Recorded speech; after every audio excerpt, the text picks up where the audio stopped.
What's up everyone, welcome to another video. Today we're going to be talking about Sengoku Dynasty. I'm going to be showing you the Racecar build, which is centered around building yatai that gathers food for you and gives you gather rate. We're going to be playing this very feudal focused as this civ strives when it has a good map control, when it can utilize many resources to collect these sort of drop-offs from the yatai to your matsuri. We'll talk more about how that system works. But let's just get into it. So basically, what we want to do is we want to have a very nice start. This is a complicated build, and so it requires some practice, at least for me it did. Check out the build order that's in the description. The first thing you want to do is you want to send 5 villagers to wood, and you want to send your 6th villager to build a farmhouse. You want this farmhouse because you need to get Tawara. So Tawara is your H1 wheelbarrow, and it basically makes it so that you gather berries faster than deer. So deer already has a high gather rate, but berries become even more valuable to you. So what we're going to do is we're going to queue up Tawara, we're going to gather one full straggler tree, and then we're going to shift click these villagers over to the berries. That makes it so that you have enough wood to build your race car, your matsuri, which is your market, that's also a universal drop-off point, hence why it's on gold, and enough for Tawara. I think I already said that. So basically, shift click these over to berries. You're going to have a high gather rate by the time that you are done with the straggler tree. So it's a perfect timing there. And then the matsuri here, you're going to send your first 2 villagers over to gold. One of them builds the matsuri. One of them goes just straight to gold. It's a very simple 6-2 opener. Once you kind of get this down, chopping the first straggler tree, there's not much more to do here in H1 other than rallying onto sheep. So that's what we're going to be doing for the rest of H1. Now, why am I not rallying berries? That's because I'm going to keep these 5 to 6 villagers. I use 5, but if you want to make it easier for yourself, you can just send 6 villagers over here. So I take one of them and put them to sheep. So what we're doing is we're taking the villas that we need, the 5 here, that will accumulate us some nice amount of food that we can use to produce units immediately in feudal age.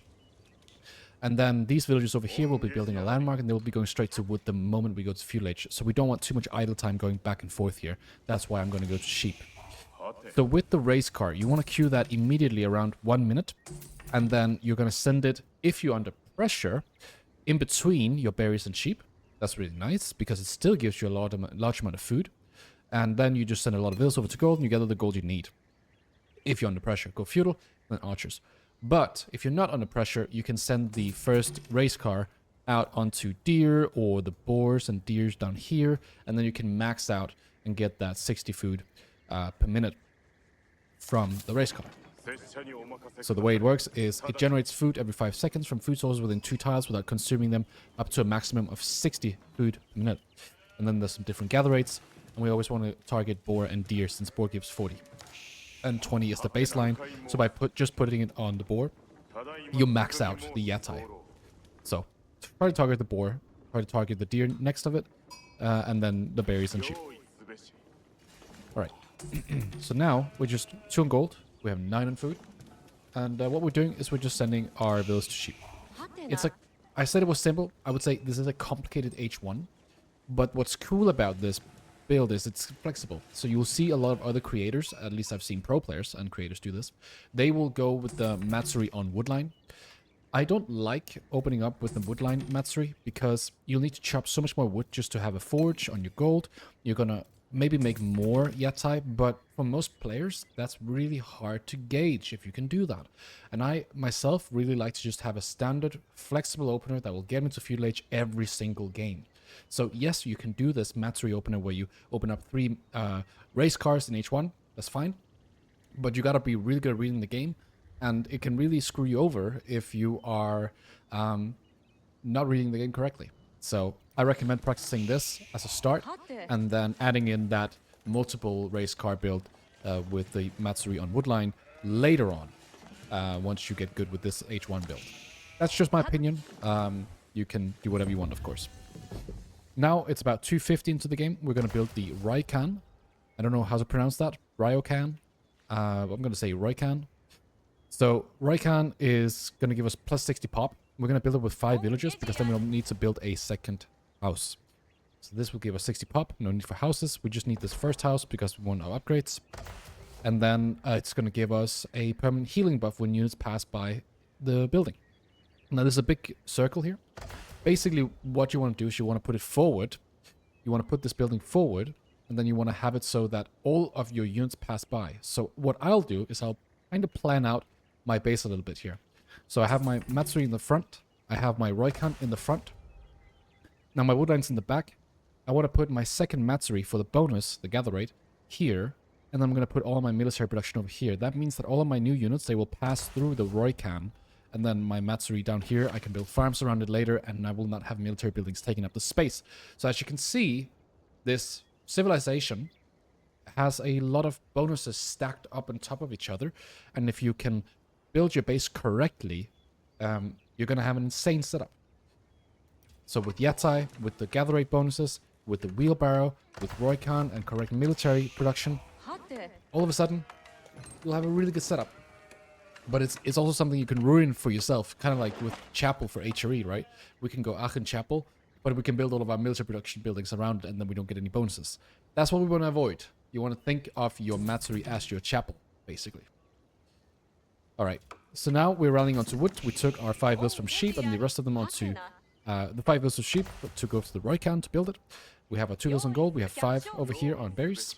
And then we have the rest of our bills going to wood. And we're going to go to wood until we have like 12 on wood or something. Alright, so we're just rallying wood now. Once we have 100 wood, we'll go and build the second Matsuri. And what's really, really important about the second Matsuri is that you activate the redirect Yatai. Otherwise, you're going to get your gather rates on the front one, and that's going to screw you over. The only reason we built the front one is because otherwise we would not have been able to afford our first race car. Alright. It's a lot of explanation here in the early game. It gets easier from that one. Once you figured this stuff out, the early game, it gets a lot easier. So, now we build our second Matsuri. We redirect the Yatai. And now you kind of want to scout your opponent. Is he in feudal yet? Is he not? What is he going to open with? Is it going to be a rush? Well, then you can't build more race cars. You have to go and just full produce units now. That means you make production buildings, and you just spam out whatever you need to do if your opponent's being extremely aggressive. Now, if they're not in feudal yet, or if they're going to go for a more greedy opener, I really recommend that now you start adding in 1 to 2 more Yatai. So other builds will have already done that. This build starts doing it now. In feudal age, you also want, of course, get Takesaiku. That's your second wheelbarrow. You will have the gold and wood exactly enough to get Takesaiku upon reaching feudal. Excuse me. Alright. Matsuri.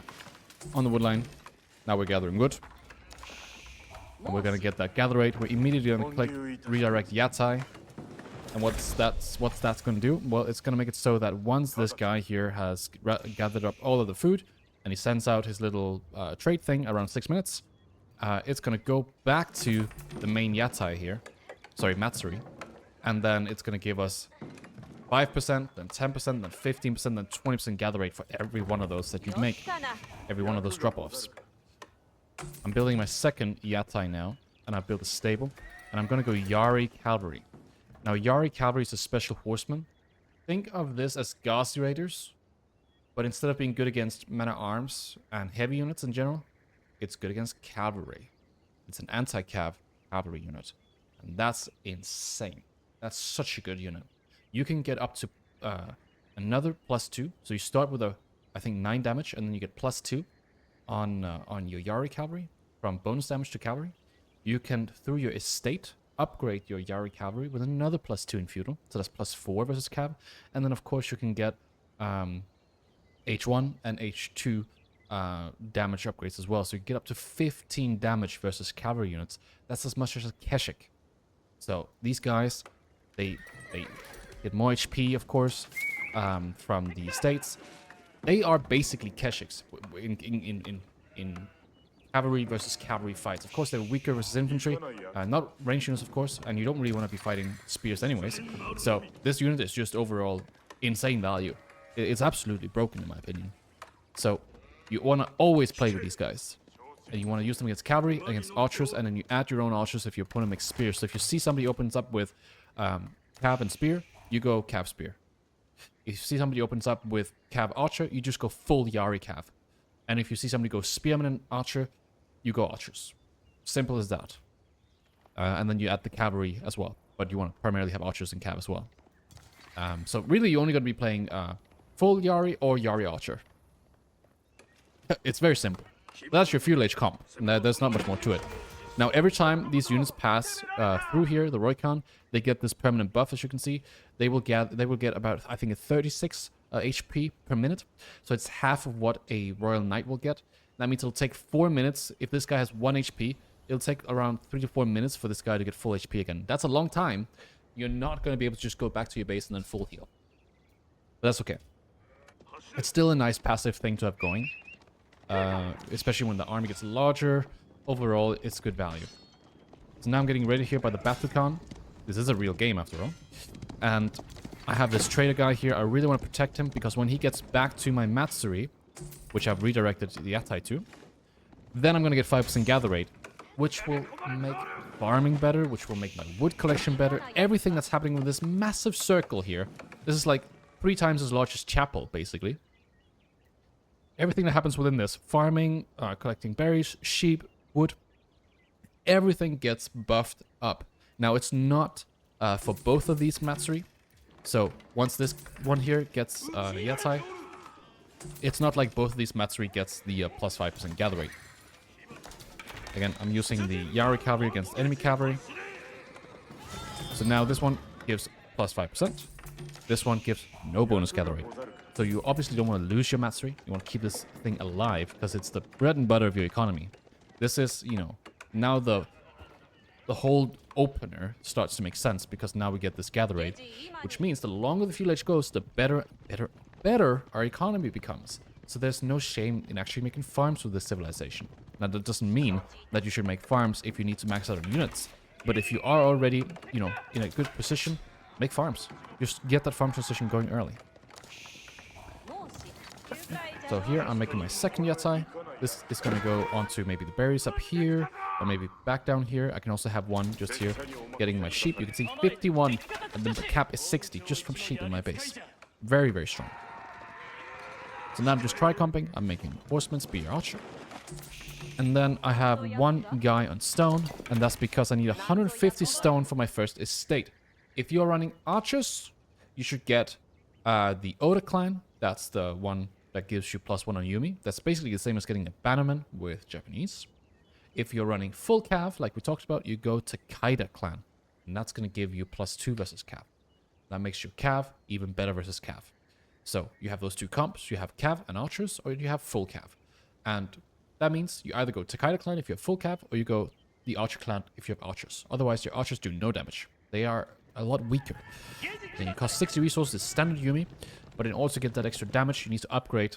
And the upgrade costs the same as if you were to go for Japanese, tier 1 Daimyo and Bannerman.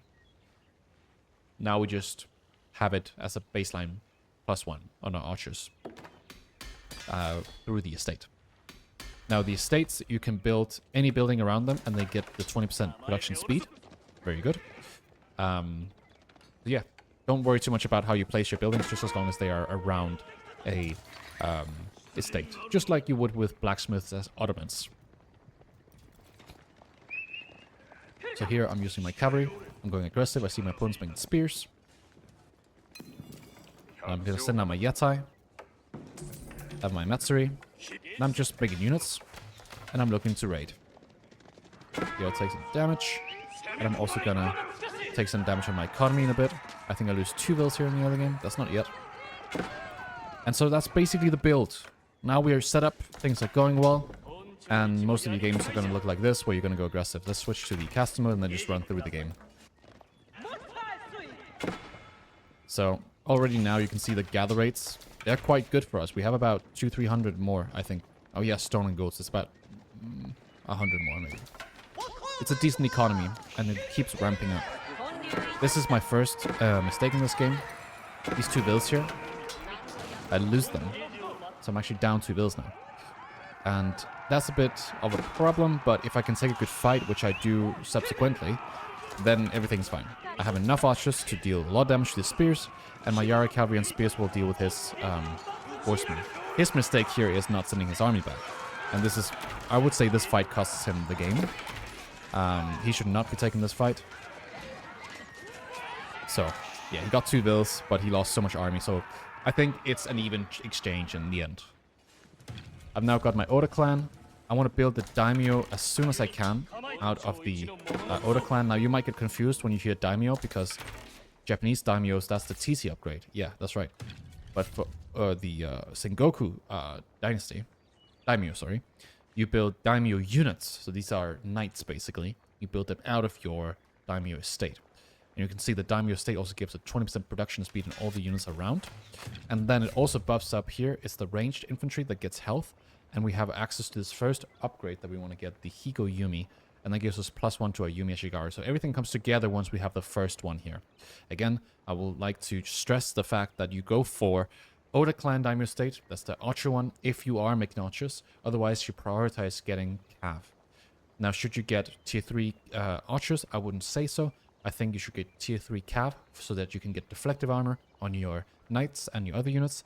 And you should get tier 2 Oda Clan for the Tanegashima Tate, which gives you heavies, basically. So if you remember arbalests from French, they basically get more range. This one is just an automatic thing that gets deployed and gives you more range for your Castle Age crossbows, which is a hand cannon.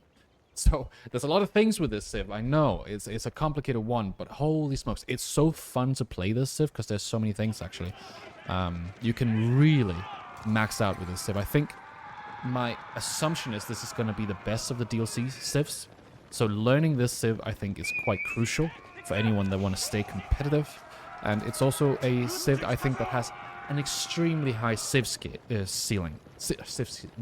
What am I saying? Skill ceiling. The skill ceiling of this Civ is extremely high.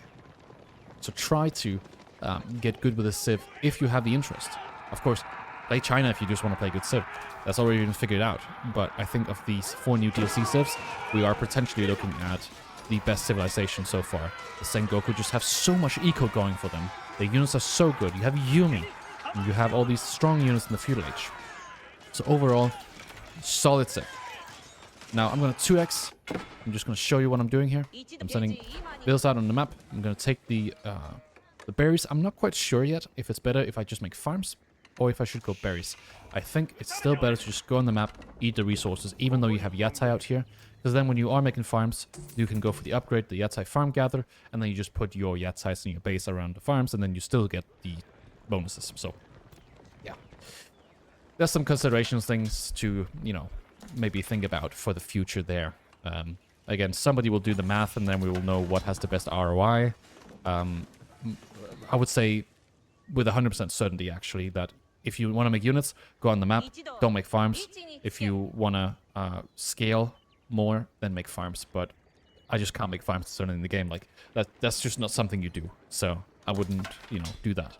If you're floating like a little bit of wood and stuff, like, it's okay, but don't actively try to do it. Instead, try to max out on units. So here you can also see the Daimyo, the knight type unit that we have. It's a feudal knight. It has a lot of HP, and it moves at knight pace. So it's a strong unit, and it gives your nearby units attack speed. And this is how you unlock the powers of Sengoku in late game. Also mid game and early game, but late game.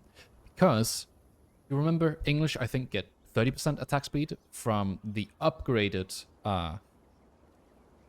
whatever, attack speed thing they get around towers. I can't remember what it's called now. This guy here gives 10, 15, and 20% in H4. And watch this. In H4, they have an landmark that doubles that. So now you have 40% attack speed on your units around the Daimyo. This guy is freaking broken. You want to absolutely use this guy in every single fight because your attack speed goes down to, like, for knights, I think it's like 1 attack per second. Almost nothing is that strong. And if you already have a lot of upgrades on your Mounted Samurai, so that's your H3 Knight, you have your deflective armor, you have your Daimyo with 40% attack speed. I don't think there's anything that beats that. We're not going to see that in this game here. This game ends in Castle Age.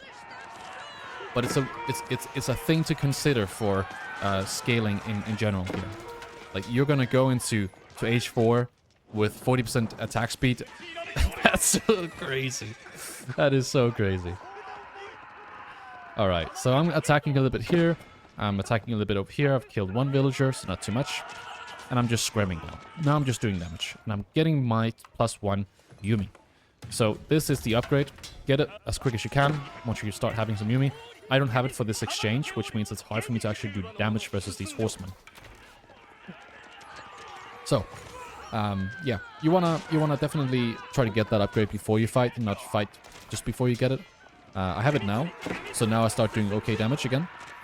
You'll see my Yumi actually doing just fine now. So just try to get it for your fights here. The Yumi upgrade. And of course the blacksmith ones as well. Don't forget about those. So yeah, I'm gonna check the income. It's quite good for us. Oh yeah, I think the income for the civ starts to ramp up a lot now. And I've also added in a couple of farms now. I have my yatai here. It's gonna give me a nice little bonus coming in. Wow, that looks really funky. Yeah, so we can see we have 5%. And we're gonna get a drop from this one. We're gonna get a drop from this one. No drop from this one just yet. That one's coming right here.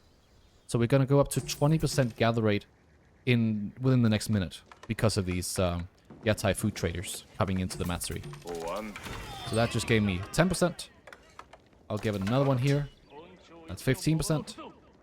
And there was one more right here, and that's going to give me the 20%. Very good.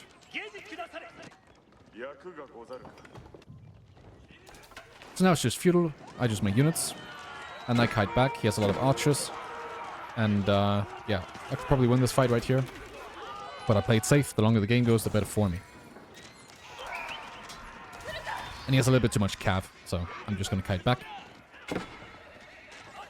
And I'm kind of thinking, okay, I can stay in feudal, but I can also go castle age, because I have Yumi. And Yumi are always amazing to go castle with, because they get so much value. It's a 60 cost unit that just performs as an 80 cost unit, and that's amazing. So you want to go castle age at some point with Yumi, it makes them a lot stronger.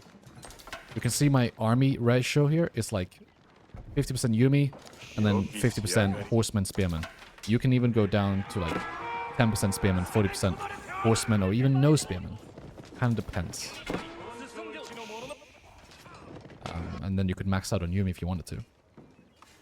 Yeah. All these units have a buff, as you can see. They're now getting HP. This is the Roycan buff. So it is working. It just takes a long time. Even these guys over here, they're healing when they're out of combat. So I actually really like this landmark. I think it's decent. It might not show that big of a heal, but everything matters at this point. So yeah. Get a few more vill kills here. I'm on 5 vill kills versus 2. I'm building towers here. I have towers up here so I can garrison my gold vills. So I'm a bit spread out, but not too much. And now I'm Hing up. Now, when I H up, if I wanted to go more like fast castle-ish, I want to go Temple of Equality. That allows me to build Iki monks. And they have a bunch of cool upgrades. Think of them as warrior monks, basically. And then Sake Brewery is a basic, just a one you go for. Like, it's good. Like, this is just an insane. I don't know what the gather rate is for these mats that it spawns. I'll show you. But when this gets built, you'll see these mats spawning in the front. And they gather so insanely fast. Now I'm in H3. In H3, I want to upgrade my Yumi. And I want to get the amount of samurai. And here you can see me going for double Taikaida clan. Because I want to start getting some more buildings up. And eventually I want to get the tier 3 one that gives me deflective armor on my units coming out of the stables. And yeah, so now look at this gather right here. Right now, I am... Oh, that guy's moving back. Let's look at the gather rate. So right now this is 1x speed. Look how fast it is. Like, that's like 2 per second or something. 1.5 to 2 per second. Nothing gathers that fast. Not even shoreline fish. This gold income from this landmark, I think it's really, really good. I think it's extremely good. So, you want to probably play Sake Brewery. Like, that landmark is amazing. So, Spear, Yumi, I'm getting attacked a little bit here. I'm going to attack him a little bit. I'm just going to use my amount of samurai here to defend, and my Daimyo. Now, Daimyo automatically gets upgraded. It had like 19 or something, 17 damage in feudal. Now in H3, it has 29. So this unit is crazy. It's a Psycho Knight. Yeah, for sure, insane unit. And now it gives 15% attack speed to all units around it. These knight attack with 1.24 attack speed. The Yumi will also get an extremely high attack speed when the influence of that ratio, that thing. So, yeah, for sure you want to max out on the Daimyo. That's the good unit. And you can build one for every estate you have. So, try to get as many of them as possible. You also get move speed on your Cav. So yeah, you can just get some insane units. In Cav versus Cav, this Civ just always wins. This is the game-ending fight. I have upgrades, +2. And +2 range armors coming in. I don't have +2 range attack, but I have the Yumi upgrade. So I'm still doing significant damage with these Yumi. This is, after all, Castle versus Feudal. And this will end the game right here. Now, I will just quickly note, I'm also taking relics with my Iko-Iki monk, so I built one Buddhist temple here. So, you can get the Iko-Iki. And, yeah, I think that's pretty much it. I mean, I can still take boar and deer. I'm making farms. I have 25% gather rate. And the next thing to do is to get the Yatai farm gather, so that this Yatai here gives way more food. And more of the tribute things. The trader things. What else? Yeah, I think that's pretty much it. Again, you want to max out and get triple stable and then double arch range estates. You can make 5 in total. I think that's the way you want to do it. So, yeah, the game's going to be over now. And, yeah, I hope you guys have enjoyed this guide. There's a lot of info to digest. I recommend just jumping into it and trying to see if you can incorporate some of the things from this. So, yeah, good luck with that. Let me know if you have any questions in the comment section. And, yeah, don't forget to like and subscribe. Check out the memberships. I'll see you guys in the next one. Peace.